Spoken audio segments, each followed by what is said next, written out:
What's up, guys? I'm EJ, joined by Shamari and Kendall here. We're in studio talking about Young Justice Season 4, Episode 8. This is the end of the Artemis League of Shadows arc. This episode titled, I Know Why the Caged Cat Sings. Shamari, this was a monumentous episode. I think that they were trying to wrap this story together in kind of a semi-neat bow. And I think there was a lot of anticipation considering where we left with the showdown between of course, Artemis, Cheshire, Orphan, Oracle kind of remotely, Onyx against the League of Shadows led by Lady Shiva. What did you make of this episode and how they kind of wrapped up this story? I think this has been the best episode of the season so far. To me, it's not even really a discussion in that regard. I like the Young Justice when it's kind of like the shadows kind of thing, and this was deep into that. A lot of League. We got some rage. We got some, some of the flashbacks with Artemis and Cheshire, who, of course, I said in our last review, Cheshire has been one of my favorites lately. I honestly had no complaints. I thought this was a great episode, and I think the future arcs have a bar. This set the bar for these next arcs that are coming up. This episode was fantastic. So Shamari singing the praises of this episode. I think this episode was a flat out home run of an episode, not only with itself with the shadows, but also showing the grieving of the Kents from the death, quote unquote, I'll use again, of Connor. I thought this had everything you would have wanted in a Young Justice episode. Yeah, no, I thought this was. I agree with you guys. I thought this was a very good episode. I think, like Shamari said, the League of Shadows stuff is always interesting. We got what I loved about it was sometimes you have these stories that they go through and then there's a twist, but the twist isn't really explained. In this, they flash you back to going through the steps now through the eyes of the mole, and what was going through that obviously being Cassandra Savage, and I thought that worked a lot, and I thought that there were a lot of things in this episode that worked.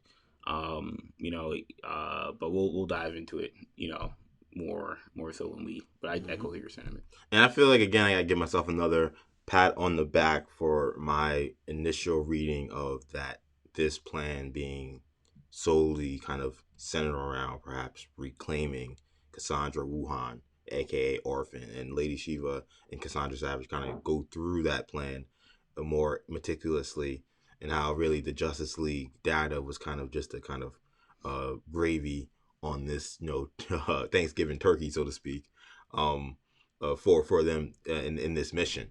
But I thought this episode, especially with the fighting, moving it up and bumping it up to a TV-14, I think that it was very important for this kind of episode with the League of Shadows, because these fight scenes between the League and the team, I know it's kind of pseudo the team. I know technically Onyx and Cheshire aren't part of the team, but the members that were with Artemis were stellar.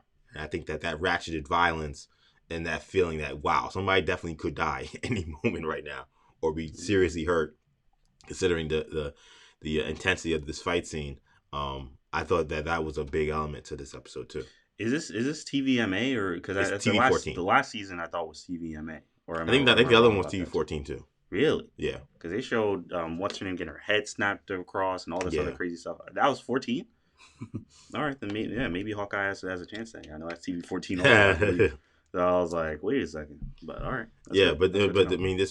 This violence and seeing Artemis takes a sword to the leg from Lady Shiva. Yep.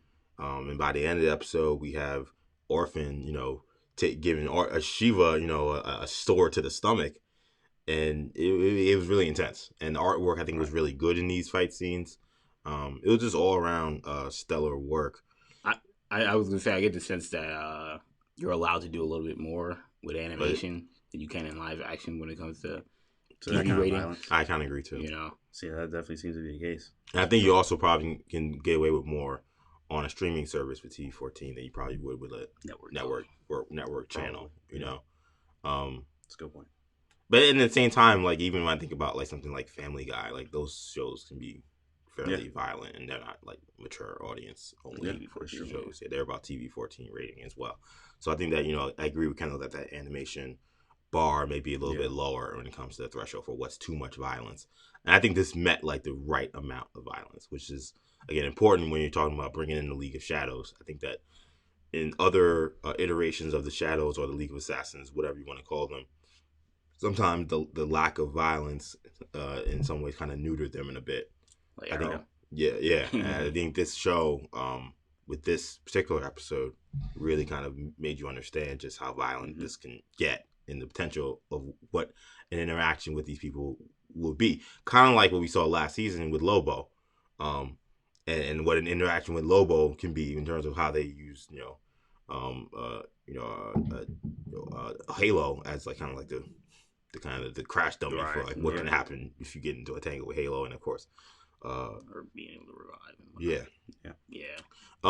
So Shamari, Kendall said that he liked the setup that they kind of established with what happened, and we see this explanation with Cassandra Savage basically saying she used kind of the truths of her life to create this ruse. So all the stuff about, of course we saw, Savage kill her sister last season.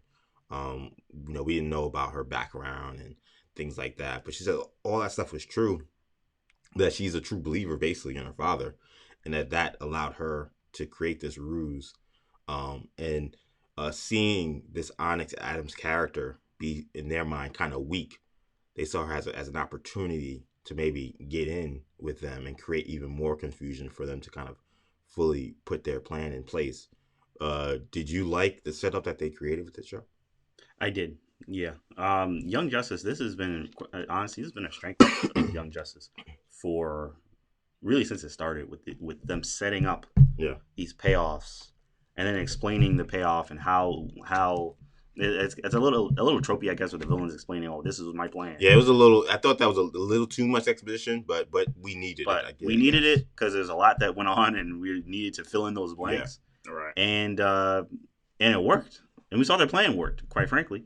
Right. Their plan succeeded up to that point, up to getting them where they needed to be. So it was good that they showed us how they got to that point. And it was good, and it wasn't too convoluted either. It wasn't like, oh, and then when you weren't looking, I did this and that led to that, and that. It was just, no, this was what we planned from the beginning. We tricked Onyx.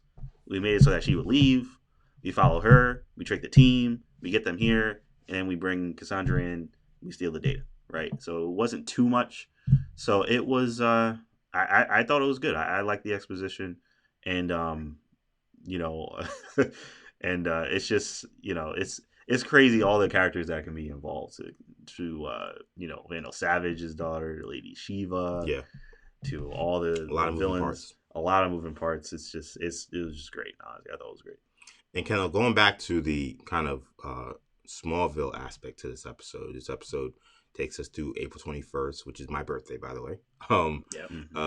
In Smallville, also April 21st at the same time. Also, they're dealing with this fight scene going on Santa Prisca, and it's really kind of brings this kind of family element to the show. And I think so much of Young Justice is about how these superheroes and superhuman people have to deal with real human things, and we see Clark Kent, Superman, new father, having to explain to his son Jonathan Kent, who he sees old enough to talk. So we see he's grown, and that's kind of an interesting thing to think about when we think of maybe what his future may be as a superhero. But we see him have to explain to his son, that Connor is gone, that he is, in their mind, he's died, and what that exactly means, because Connor was, Jonathan wasn't quite getting that. It was quite difficult for me to watch. It was very emotional scenes, and then later on, seeing Clark have to deal with the death of Connor, which I thought was actually really great. I don't think we've seen, Superman more personal on this show than these scenes we got from him today. Yeah. I mean, you're right when you talk about Jonathan Kent or John Kent, how he's in age. You kind of want to track him and Damian Wayne, being around the same age group, and how they'll they'll age up in the show. You know, within that 3 season range that we'll get Wally West back at some point. But yeah, no, I mean, Kendall's not giving up on that Wally West thing. Man. no, man. I thought that this was an interesting. I thought those were interesting scenes. Definitely, it goes back to what we've talked about, where they kept taking out these they have these B plots where it's not all about what's been going on the island, but also flashing back to what happened with Superboy and kind of giving us some of the aftermath on the other end of that spectrum. And yeah, I mean, I thought it was interesting. I continue to talk about how this universe is far different than the DC universe that we know, and we always have to pick up these little things about these characters that that they give us, but you think about it and how it shapes the character. I think about how in this universe, both Jonathan Kent survives, and Martha's Yeah, alive. they're both alive. I thought the same thing. And John Kent's growing up with his grandparents. Yeah. That's a different timeline than a lot of different other stories. So, it's interesting how they gave us that and what that means for the character. Yeah, and I'm still not, I guess, the biggest Superman fan, but I always like those personal Superman stories. I'm a big Smallville fan. Yeah, you're the biggest Smallville fan. Big Smallville fan. So I thought Superman that portrayed Superman in a very personal light throughout many years of his upbringing. And like I said, Superman and Lois as well. They're giving that as well. And I also enjoyed Man of Steel. I thought Man of Steel did that very well also. So this episode did hit the nail on the head as well. It's always better when you show Superman, not that I don't like the hero in tights, but it's better. You have to get personal with that as well. Yeah. If it's gonna work, and they did that great in this episode. Which I don't know. Have we ever focused on Superman? No, and I was actually only beyond the Superboy aspect. And I was actually gonna say, I felt like when we focused on him in the past, a lot of it has been kind of an unspoken tension. All right. Yes. Very early, and you kind of have to remind yourself how many years have gone by since season 1, where he kind of was stiff arming Connor, and Connor just didn't seem to really be all that interested in being family with him either. Right. But seeing how that has clearly changed and that the years have gone by, and again talking Superman's character, how him stiff arming him those early years really it hurts him now. It still affects him. Lois has to say, look, we know how much you've grown, how different that was, and Connor knows that, and Connor treats you, sees you like a brother, and you shouldn't hold on to maybe the initial reaction you had to him, which was very much the kind of uneasiness of who he was and what he was about. I thought that this was, again, one of my favorite Superman animated things I've seen this episode. And he was great. He was also like the explanation that he gave to his son was very it was still very robotic. It was very, it reminded me a lot of Watchmen, with like Dr. Manhattan. Yeah, with the Manhattan character, and when you're trying to figure out who he is, and you realize some of the lines that he gives in that show, you're like, oh, that now makes sense why that guy may have been Manhattan, but also like a Vision kind of thing, very robotic, or very kind of like because he's Superman's not human, so he's giving kind of different answers than a normal person necessarily would. Yeah, he has a certain different personality. Yeah, and him with that alien kind of experience, because as you guys mentioned, like he, I'm sure he's dealt with deaths of people that he knew because he's a superhero, but we don't see, he doesn't deal with the death of his father. He doesn't deal with the death of Lois or anybody like that in any other stories we've seen. So having the this really might be, this literally could be the most important death of his life. Right. And we see him trying to process that, and him being unable to even tell his son that this man died, like he just passed away, which makes sense, but the fact that wasn't even getting across, and he couldn't even say that Connor died for it looks like a month or a lot of time, so that says a lot also about who this Clark is. And again, like if there's any any kind of way for us to get some kind of Superman world or Batman world, like we keep seeing these very interesting, cool things about the characters kind of on the ancillary of the team of Young Justice, and you just think like, wow, I would love to see some kind of like a Superman animated movie by Greg Weisman or a Batman movie by Greg Yeah. Weisman. Like even like forget about if a show is too much, even just something like that would be cool. I know Weisman is doing the Catwoman movie that's supposed to be coming out, and I think the anime, right? yeah, I think he said that it's supposed to be Young Justice adjacent, but I don't know if he necessarily is going to tie it directly to Young Justice. But just thinking about what possibilities could happen when I see just how strong he is in his writing, and that whole crew was strong in their writing in terms of this episode and Clark Kent. I thought it was a stellar examination of him. So we get to this fight scene, and it's a pretty brutal one after we get the explanation regarding how they kind of set this plan up, and Onyx being kind of an unwitting asset to them, even though she was trying to defect the League of Shadows. And in the middle of the fight, where it looks like the team may be kind of outmanned, Shadow appears to kind of move them away from the compound and onto the shores of the island. Shiva goes with them, but and a couple of Shadow people that were able to follow them through, Shiva just hacks in half, which is just like, oh wow, this is getting very intense as she comes through, and Shadow reveals that he's betrayed. I think it's Shade. Shade, I'm sorry, why I keep going Shadow? Shade reveals to Shiva that he owed Tresher a favor, and we saw that favor last season, and that because of that he was submitting his resignation to the League of Shadows effective immediately. Truly kind of like surprising moment. I didn't expect to see Shade pull something like that off. What did you make of that kind of transition, that kind of momentum shift in the fight scene? Oh, I thought that was great. Because you were wondering how they're gonna get out of this. Shade just pulls him out. Yeah. You're like, what's going on? Yeah. And he says, all right, now we're even. and I'm resigning from the light. And Shiva tries to get him with a shuriken, and he just vanishes. And he's just gone. Yeah. I feel like that's not the last we've seen him. And I felt like with seeing Shiva on that island, as it becomes more clear after she's been portrayed by Shade that this is not going well. I liked the turn to the more kind of chaotic, kind of out of her mind with anger Shiva.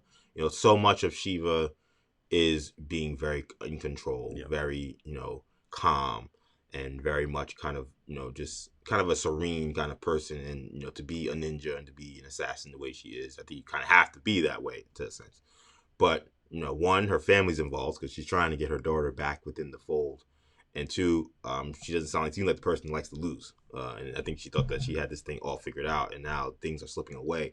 And I think whenever you see that calm and collected villain kind of lose their cool, Kendall, I always think that you end up getting some really great moments. And I thought Shiva was like one of the stars of this episode. Seeing her truly kind of just, she's crazy because everything that she's involved with, but you're like, oh, this woman is completely out of her mind. And now we really see it as things fall apart, and she's just like yelling with rage about how they're not going to get away with this.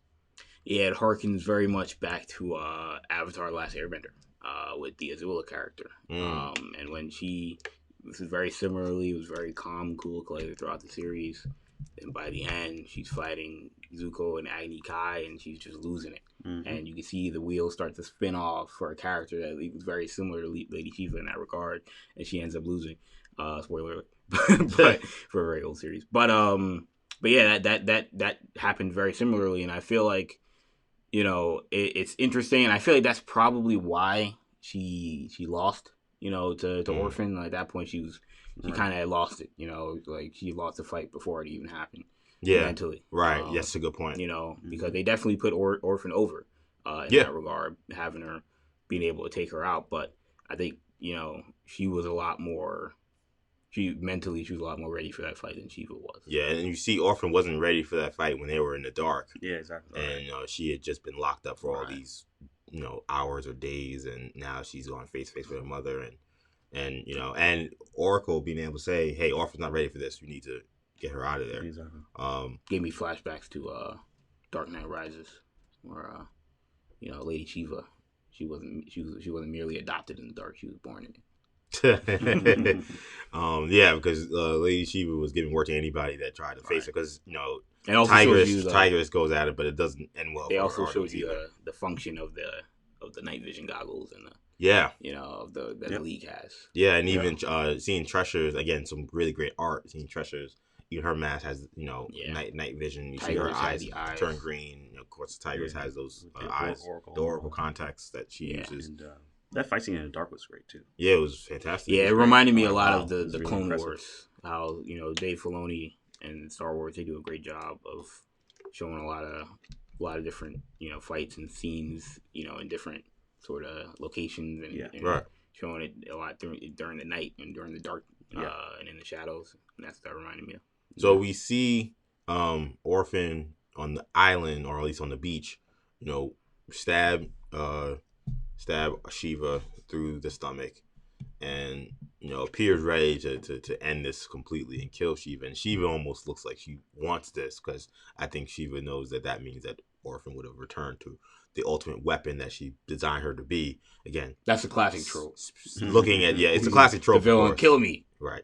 And like happy and smiling that to do it. Yeah, Joker. Yeah, kill me. But even this, but again, I do think while it is tropey, I think it also worked to, again, get us back to this woman is a psychopath, right. And as calm and cool as she has been for 4 seasons now, don't forget this woman's a psychopath. Right. So it's an Oracle who's able to communicate through Orphan, not to kill her, and it was kind of crazy to see that Orphan was ready to leave that beach. It wasn't until Shiva trying to get her off of that cycle, when she brought up killing Oracle, was when Orphan was ready to go. And it kind of goes back to that last episode, how that connection that they have is very powerful to both of them. And it was only Oracle who could contain Orphan from killing Shiva. What did you make of kind of what we saw there with the relationship we continue to see blossom between Oracle and Orphan? I like it. I think it's nice. It definitely helps to bring the arc full circle. Yeah. With the first kind of flashback they showed in the beginning of the arc. Yeah. I mean, I thought it was cool. I thought it added character to Orphan. Mm-hmm. Now I feel like I know her more. Yeah. When I see her later on in the series, if she shows up later on in the series. I feel like they should do that with more of the Bat family characters. I'm biased. I enjoy Batman. I like those characters more, but I would like to see that more for some of the other Bat family characters. Give Wiseman a Batman show. Yeah, or give him a Batman show. I'm wondering if we're going to see more, and I'm sure we'll get to this later, but I'm wondering if we're going to see more of this Jason Todd character. Oh, yeah. We'll get to that's the next thing we're going to get to. Yeah. But, yeah, I mean, hey. Yeah, so, but yeah, the Batman stuff we get from this show is epic, and let's continue with this story, because I actually thought it was interesting. I totally expected this episode going into it to end with whatever was going to happen on the island. I didn't think that we'd have another thing happen, but it's almost like another story kind of develops. It's almost like an epilogue to the show, because they win the fight and they're in some kind of motel or safe house somewhere, and we get these flashbacks throughout the episode of this kind of tit for tat that we see between Cheshire and Artemis / Tigress, in their upbringing. As they're young adults, and this is really going to bring us back to season 1 of Young Justice, with Cheshire working for Sensei, and Sensei saying, "Hey, you need to get Artemis with us," and Artemis talking to her mom, being like, "Hey, you need to get Jade to come back home," and that kind of builds up the whole episode to this confrontation where after they have they kind of have this victory and they're ready to go home, and Jade has apparently agreed to go back home with Artemis to Will and to her daughter Leanne, to perhaps live with them and try to reconnect as a family.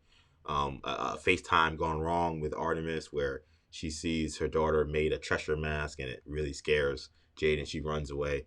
It leads them to have to track her down. She steals a helicopter, which very Jade-like fashion, very dramatic.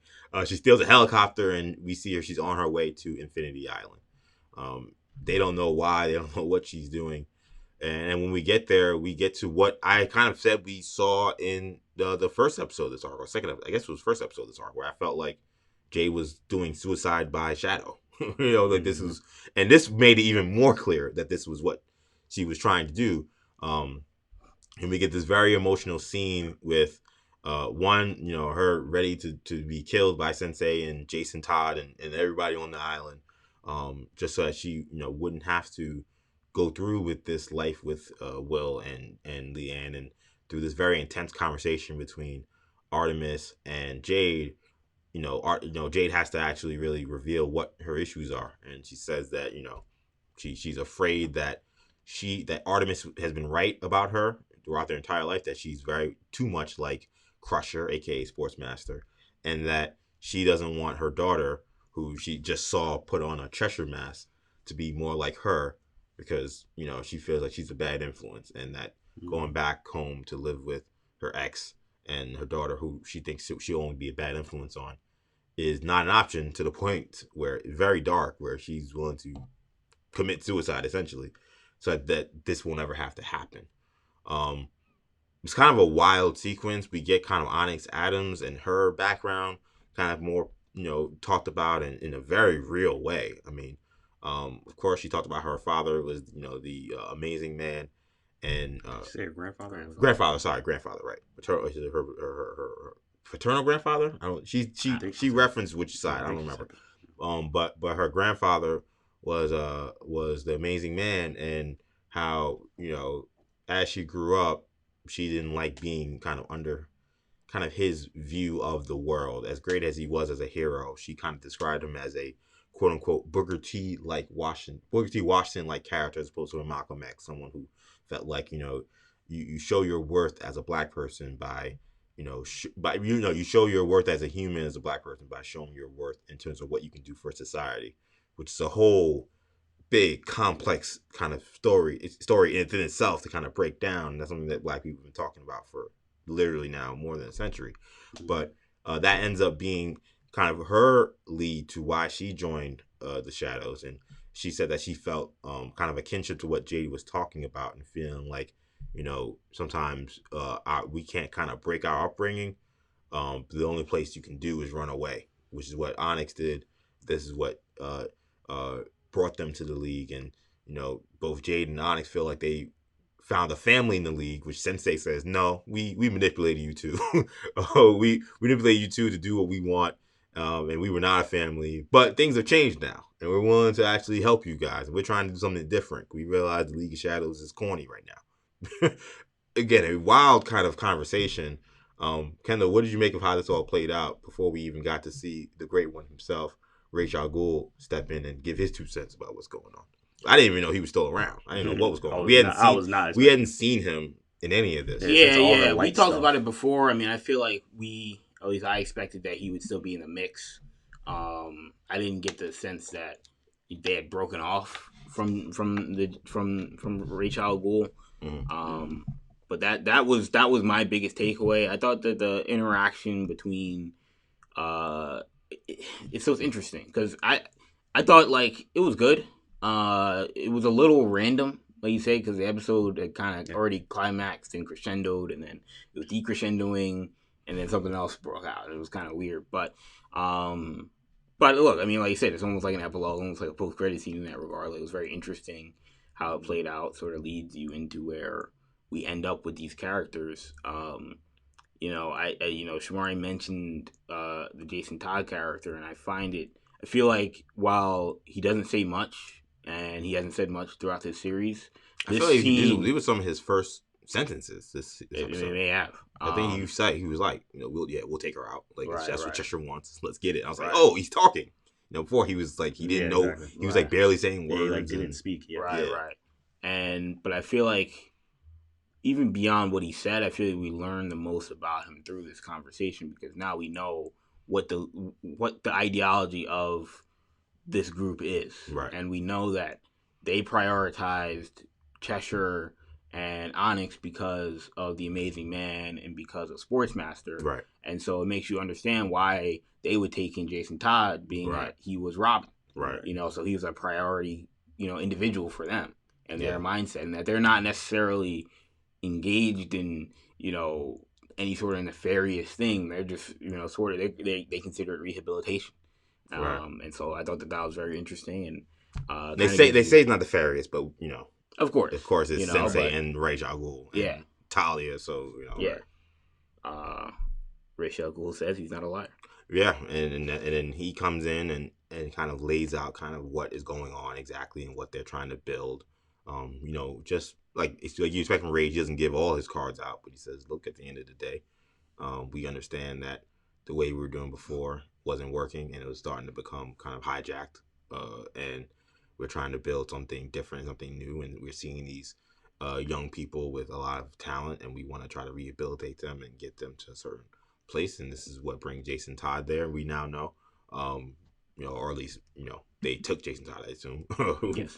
And of course, this is what they want to try to bring someone like Cheshire and someone like Onyx Adams into the fold, and they end up agreeing. Yeah. Artemis ends up kind of after Raish tells her even the bat will tell you many things, but I'm not a liar, and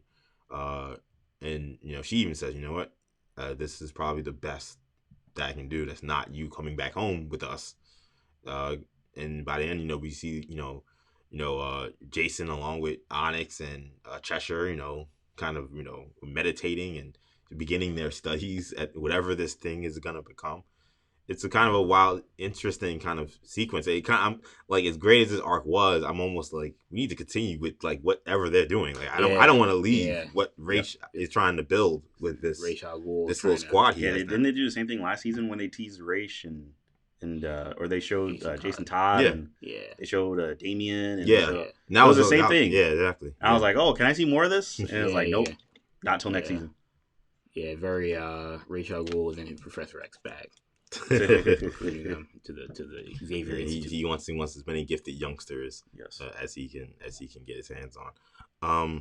But man, this was a solid episode, man. It kind of ends.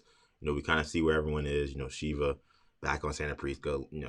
Understand that she's lost, bandaged up. She didn't die, so we know that. Mm-hmm. That's also a trope that I've sort of moved past, is the person getting stabbed in the chest or whatnot and then surviving anyway. I'm like, any human that gets stabbed deep with a sword in the middle of their chest on an island is gonna have a tough time surviving that. Yeah, but also at the same time, it is that's the league. So they have various healing methods that they go far beyond the normal hospital visit. You know what I'm saying? So I assume some of that was probably used to help heal Lady Shiva from what definitely was a bad wound from the stabbing she got from Orphan. But and they've got the Lazarus pit, though. Of course, not to revive, but even just to heal. Right. Exactly. But I think that's the point now where we can give scores for this episode. So I'll go to Kendall first. What are you giving episode 8 of season 4, Young Justice? I Know Why the Caged Cat Sings.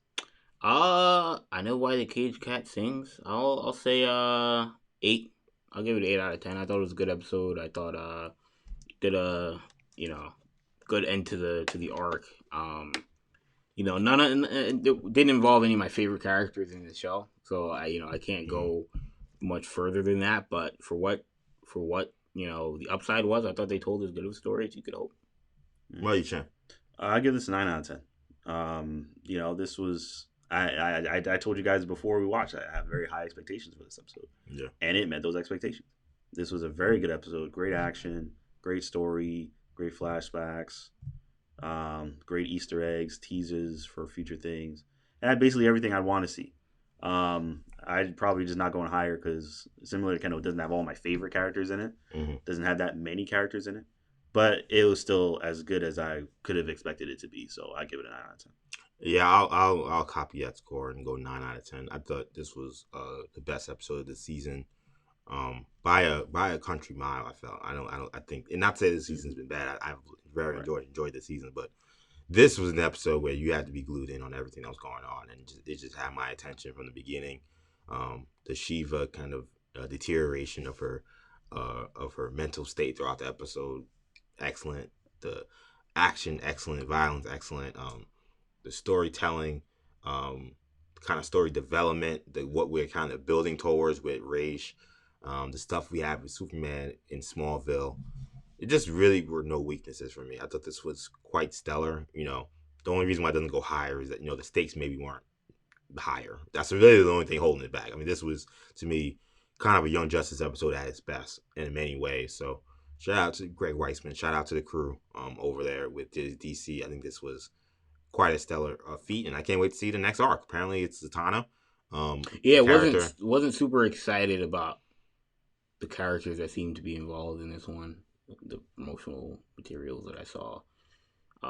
Seems like they're gonna be introducing a lot of magic characters, younger characters. I haven't seen any promotional stuff for I haven't that. seen any either. Yeah, But they'll be in the Doctor Fate kind of lane.